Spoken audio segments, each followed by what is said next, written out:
بسم اللہ الرحمن الرحیم۔ السلام علیکم۔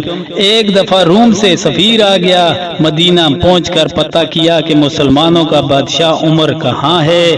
لوگوں نے کہا وہ تو بیت المال کے اونٹ چرانے جنگل میں گئے ہوئے ہیں۔ روم کا سفیر حیران ہوا کہ وقت کا حاکم ایسا بھی ہوتا ہے۔ عمر فاروق رضی اللہ تعالیٰ عنہ سے کچھ ملکی معاملات پہ بات کرنی تھی۔ سفیر ڈھونڈتے ہوئے ایک درخت کے پاس پہنچا۔ دیکھا کہ عمر فاروق رضی اللہ تعالیٰ عنہ درخت کے نیچے لیٹ کر آرام فرما رہے تھے، مگر جنگل کا ایک شیر ہے جو عمر فاروق رضی اللہ تعالیٰ عنہ کا پیرا دے رہا ہے۔ روم کے سفیر پر جب شیر کی نظر پڑی تو شیر کی دہاڑنے کی آواز سنائی دی۔ روم کا سفیر چلانے لگا۔ اتنے میں عمر فاروق رضی اللہ تعالیٰ عنہ کی آنکھ کھل گئی۔ پوچھا کیا بات ہے، کیوں چلا رہے ہو؟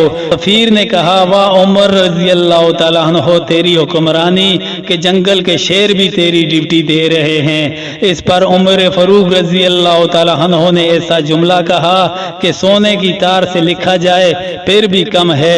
فرمایا جو بھی ہمارے نبی محمد صلی اللہ علیہ وسلم کی غلامی اختیار کرتا ہے اس کی قدر جنگل کے جانور بھی پہچانتے ہیں۔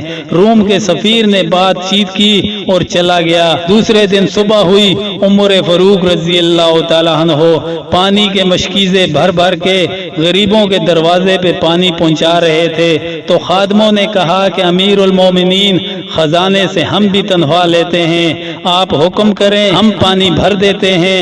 اس پہ عمر فاروق رضی اللہ تعالیٰ عنہ نے کہا برابر آپ ٹھیک کہہ رہے ہو، مگر کل روم کا سفیر آیا، اس نے میری تھوڑی تعریف کر دی، اس لیے میرے نفس میں کچھ اکڑ آ گئی۔ اب غریبوں کا پانی بھر کے اپنے نفس کو سزا دے رہا ہوں کہ عمر رضی اللہ تعالیٰ عنہ تو بادشاہ نہیں، تو غریبوں کا غلام ہے، تو ان کا خادم ہے۔ اللہ تعالیٰ سے دعا ہے اللہ تعالیٰ ایسا ایمان ہمیں بھی نصیب فرمائے، آمین ثم آمین۔